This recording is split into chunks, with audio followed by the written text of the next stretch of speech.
Intanto la notizia è una notizia importante e anche che fa scalpore. Il presidente della regione, della giunta regionale Luca Zaia ha revocato diciamo, l'incarico a Tonellato di essere commissario della prima accoglienza, quindi mancando questo riferimento c'è chiaramente una missione chiara da parte del Presidente che la problematica deve essere affrontata in maniera diversa.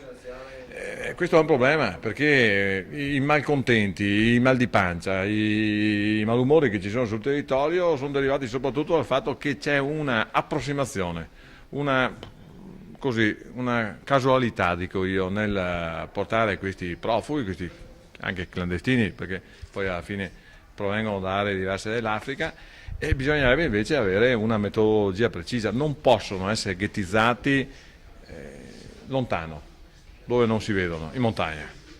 Domenica a Santo Stefano di Cadore c'erano 90 clandestini con 0 gradi, cioè erano praticamente con le scarpette basse, qualcuno praticamente a pantofole, lì che si godevano purtroppo, poverini anche per loro, il freddo. Quindi bisogna stare molto attenti. La dislocazione deve tenere in considerazione aree che sono particolarmente sensibili, molto ristrette dal punto di vista della popolazione, aree a vocazione turistica e anche le condizioni ambientali. Ecco perché dico che bisogna fare un lavoro che sia un lavoro fatto bene, scientificamente anche con un posizionamento di questi ragazzi che sono tutti giovani su territori diversi, spalmati, in una sorta di prendiamocene uno o due per collettività e spalmiamoli sul territorio, perché poi alla fine non è neanche il fattore delinquenziale quello che conta, perché alla fine non hanno indole di natura delinquenziale. A mio avviso non ha funzionato il fatto che non si è voluto appoggiarsi di più